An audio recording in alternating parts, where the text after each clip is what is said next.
10월 26일 저희들에게 주시는 하나님 말씀 열왕기하 4장 1절부터 7절까지 말씀입니다. 선지자의 제자들의 아내 중에 한 여인이 엘리사에게 부르짖어 이르되 당신의 종 나의 남편이 이미 죽었는데 당신의 종이 여호와를 경외한 줄은 당신이 아시는 바니이다. 이제 빚준 사람이 와서 나의 두 아이를 데려가 그의 종을 삼고자 하나이다 하니 엘리사가 그에게 이르되 내가 너를 위하여 어떻게 하랴 내 집에 무엇이 있는지 내게 말하라. 그가 이르되 계집종의 집에 기름 한 그릇 외에는 아무것도 없나이다 하니 이르되 너는 밖에 나가서 모든 이웃에게 그릇을 빌리라. 빈 그릇을 빌리되 조금 빌리지 말고 너는 내 두 아들과 함께 들어가서 문을 닫고 그 모든 그릇에 기름을 부어서 차는 대로 옮겨 놓으라 하니라. 여인이 물러가서 그의 두 아들과 함께 문을 닫은 후에 그들은 그릇을 그에게로 가져오고 그는 부었더니 그릇에 다 찬지라. 여인이 아들에게 이르되 또 그릇을 내게로 가져오라 하니 아들이 이르되 다른 그릇이 없나이다 하니 기름이 곧 그쳤더라. 그 여인이 하나님의 사람에게 나아가서 말하니 그가 이르되 너는 가서 기름을 팔아 빚을 갚고 남은 것으로 너와 내 두 아들이 생활하라 하였더라. 아멘. 비워져 있어야 하나님이 채워주신다라는 제목으로 오늘 아침 말씀 전합니다. 저희 집 큰아이는 아침에 일어나면 가장 먼저 하는 말이 있습니다. 어떤 말인가 하면 엄마 배고파요. 엄마 밥 주세요. 이 말입니다. 항상 배부르게 먹는 아이인데 일어나자마자 배고프다고 하는 이 소리에 아내는 새벽 예배 끝나고 잠시 눈을 붙이고 있다가도 바로 일어나서 아이들에게 아침을 또 준비해 주는데요. 여러분, 아침에 배가 고픈 이유는 간단합니다. 속이 비워져 있기 때문에 배가 고픈 것입니다. 그리고 다시 비워진 속을 음식으로 채우게 되면 그 힘으로 하루를 살아가게 되는 것이죠.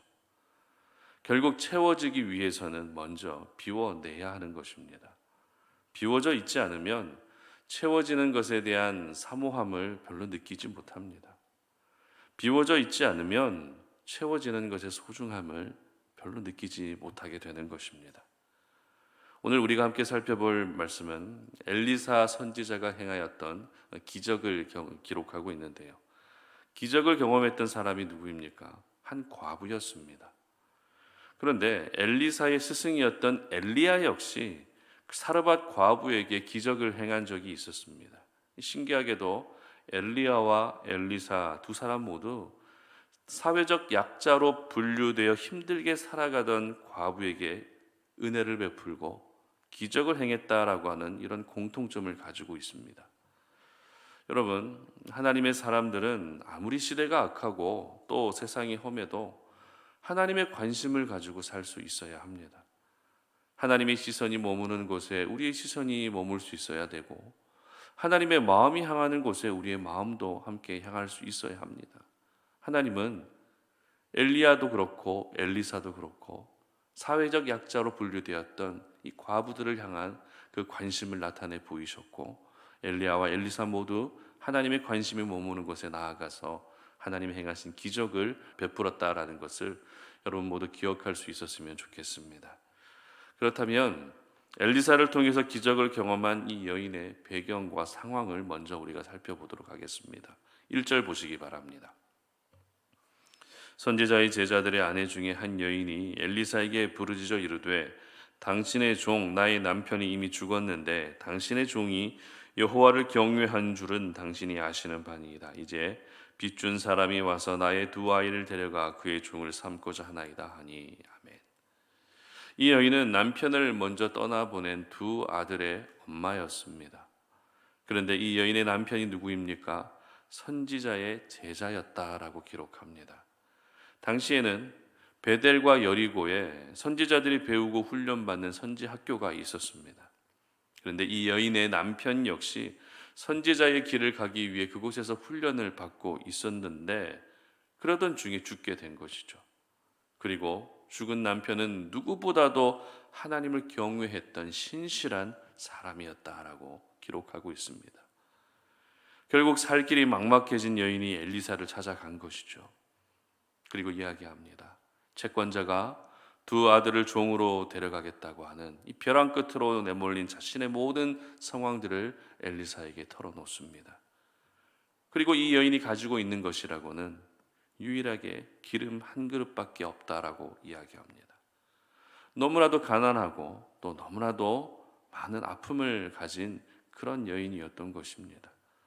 바로 이 가정에 하나님의 은혜가 임한 것입니다. 바로 이 여인의 인생 가운데 기적이 일어난 것입니다. 비록 죽은 남편이 살아 돌아오는 기적은 아니라 할지라도 두 아들이 종으로 끌려가지 않은 것만 해도 분명 하나님의 큰 은혜였습니다. 여러분, 우리 하나님은 완전한 절망 가운데에서도 오늘도 하나님께 소망을 두며 살아가는 사람들을 절대 모른 척하지 않으십니다.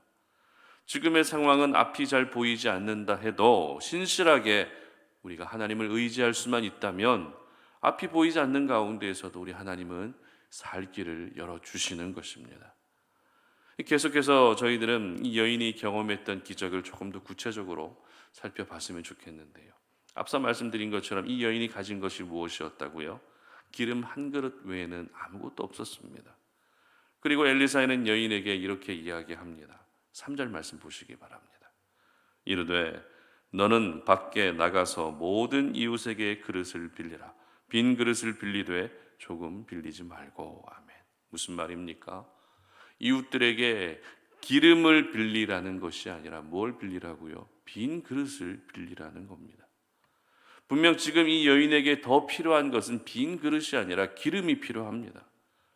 고작 한 병 기름밖에 없다는 것은 더 많은 기름이 있어야 살 수 있다는 것을 의미합니다. 따라서 여인에게 지금 필요한 것은 빈 그릇이 아니라 기름이 더 많이 필요했습니다. 그러나 엘리사는 여인에게 빈 그릇을 빌려오라고 하는 이해되지 않는 이야기를 합니다. 그것도 조금 빌리지 말고 많이 빌리라는 겁니다. 하지만 하나님의 기적은 빈 그릇에서부터 시작됐습니다. 고작 한 그릇 기름밖에 되지 않았지만 그 기름을 빈 그릇에 붓고 또 붓고 계속 부었더니 그 모든 빈 그릇이 기름으로 가득 채워지게 된 것입니다. 저희들은 오늘 이 사건을 통해서 하나님의 일하심의 원리, 하나님의 일하심의 그런 영적 공식이라 할 수 있는 중요한 교훈을 발견하게 됩니다. 그것은 바로 비워 있는 것은 반드시 하나님이 채워주신다는 것입니다. 바꾸어 말하면 비워내야 필요한 것으로 가득 채워지는 은혜를 경험할 수 있게 된다는 것입니다. 여인이 가지고 있었던 것은 이웃들에게 빌려온 빈 그릇밖에 없었습니다. 그 그릇이 먹을 것으로 채워져 있었습니까? 그렇지 않습니다.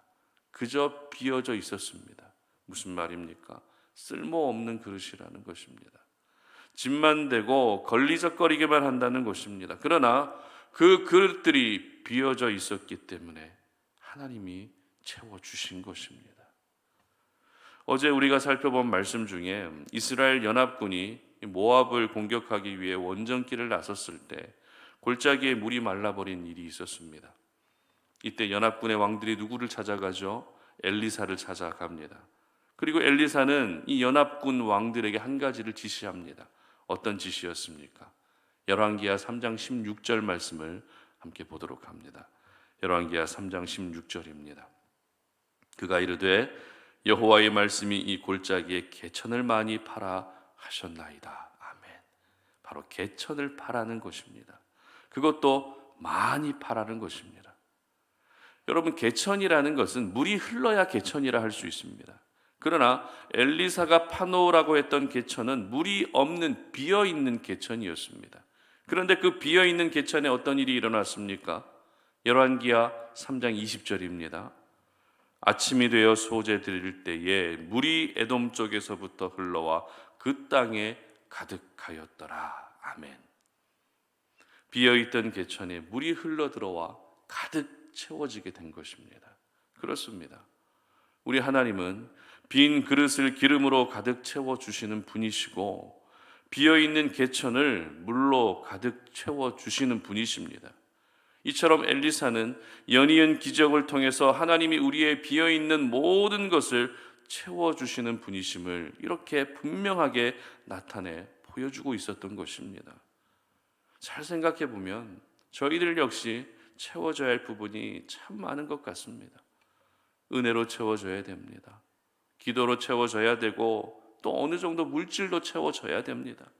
그리고 사람들로부터 관심을 받고 사랑을 받고 싶어하는 그와 같은 것들도 채워져야 합니다. 오늘도 저희들은 채워져야 할 것들이 참 많습니다.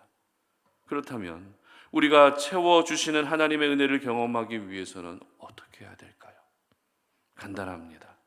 먼저 비워내야 한다는 것입니다. 내 안에 있는 죄를 비워내고 내 욕심과 정욕을 비워내고 누군가를 미워하는 마음을 비워내고 나는 안 된다고 생각하는 부정적이고 패배의식에 사로잡혀 있었던 그 모든 것들을 비워낼 때 채워주시는 은혜가 임하게 되는 것입니다. 여러분, 채워주시는 분은 하나님이시지만 비워내야 할 사람은 바로 우리 자신이라는 사실을 절대 잊으시면 안 됩니다. 엘리사도 역시 여인에게 어떻게 이야기했습니까? 직접 빈 그릇을 가지고 오라고 합니다. 그리고 이스라엘 연합군에게 어떻게 이야기했습니까? 직접 개천을 파라고 이야기했습니다. 이처럼 비워내는 일은 우리가 직접 감당해야 될 일이라는 것입니다. 물론 비워내는 것이 쉽지 않다는 것을 잘 알고 있습니다. 비워내기 위해서는 지금까지 내가 쌓아놓았던 모든 공든탑들을 무너뜨려야 할 수도 있습니다. 비워내기 위해서는 내 자존심이 상할 수도 있습니다. 비워내기 위해서는 부끄러움을 감수해야 될 수도 있습니다. 그렇기 때문에 비워내는 것은 참 어렵습니다. 그러나 그렇게 어려운 일을 했는데 하나님이 비워진 상태로 그냥 두실까요? 절대 그렇지 않죠. 비워낸 만큼, 아니 그 이상으로, 비워낸 것 그 이상으로 채워주시는 것이 바로 우리 하나님의 능력이신 줄 믿으시기를 바랍니다. 언젠가 말씀드린 적이 있는데요. 태초에 하나님이 천지를 창조하실 때 이 세상의 상태가 어떤 상태였습니까? 흑암과 공허함으로 그렇게 있었던 상태였습니다. 그러나 하나님은 말씀으로 공허한 세상을 하나씩 하나씩 채워가기 시작하셨습니다. 그리고 그렇게 채워진 세상은 하나님 보시기에 좋은 세상이었습니다. 이처럼 우리 하나님은 언제나 채워주시는 분이십니다. 다만 아무 때나 채워주시는 것이 아니라 내가 비워져 있을 때, 내가 비워진 상태로 있을 때 우리 하나님의 채워주시는 은혜가 임하는 것입니다. 몇 년 전부터 우리 사회 안에는 미니멀 라이프라고 하는 것이 유행이 되고 있습니다. 미니멀 라이프는 불필요한 것들을 없애고 줄여가는 것이 미니멀 라이프입니다. 사용하지 않는데도 무분별하게 사서 쌓아두는 것이 아니라 절제를 통해서 적은 것으로도 삶의 행복과 만족을 누리겠다는 것이 미니멀 라이프입니다. 우리의 신앙생활도 미니멀 라이프가 될 수 있었으면 좋겠습니다. 욕심과 이기심과 자기 자아로 가득 채워진 우리의 삶을 이제는 하나씩 하나씩 줄여감으로써 내 것으로 채워진 인생이 아니라 정말 필요한 것들로 채워진 인생, 하나님이 채워주시는 그런 인생을 살 수 있었으면 좋겠습니다. 바라기는 여러분 모두가 비워낼 때 채워주시는 은혜를 경험할 수 있는 그런 하루가 될 수 있었으면 좋겠습니다. 우리가 기도하는 것조차도 내 필요를 무조건 공급받기 위해서 기도하는 것이 아니라 그 기도의 시간을 통해 여러분의 속에 채워져 있었던 하나님이 기뻐하지 않는 것들을 모두 먼저 비워낼 수 있었으면 좋겠습니다. 그래서 이 기도를 통해 내가 비워내고 또 이 기도를 통해 하나님이 채워주시는 은혜를 경험하는 저와 여러분 되시기를 주님의 이름으로 축복합니다. 함께 기도하겠습니다. 하나님 아버지 감사합니다. 오늘도 이 아침에 우리가 하나님이 계신 성전으로 올라와 기도하며 오늘 이 하루를 시작합니다. 하나님, 오늘도 우리의 마음 가운데에는 여러 가지 것들이 채워져 있음을 기억합니다. 그런데 내 안에 채워져 있는 많은 것들이 우리 삶에 그렇게 필요하지 않은 것들, 우리 삶에 그렇게 유익하지 않은 것들이 왜 그렇게 많이 채워져 있는지 모르겠습니다. 오늘 이 시간에 내가 주님 앞에 기도하면서 내 속에 숨겨져 있었고 내 속에 채워져 있었던 많은 것들을 비워낼 수 있는 시간이 되게 하여 주시옵소서. 나의 죄를 비워내게 하시고 나의 욕심을 비워내게 하시고 나의 패배의식을 비워내게 하시고 나의 상처까지도 비워내게 하여 주셔서 비워낼 때 채워주시는 하나님의 은혜를 경험하는 저희 모두가 되게 하여 주시옵소서. 감사드리며 예수님의 이름으로 기도드립니다. 아멘.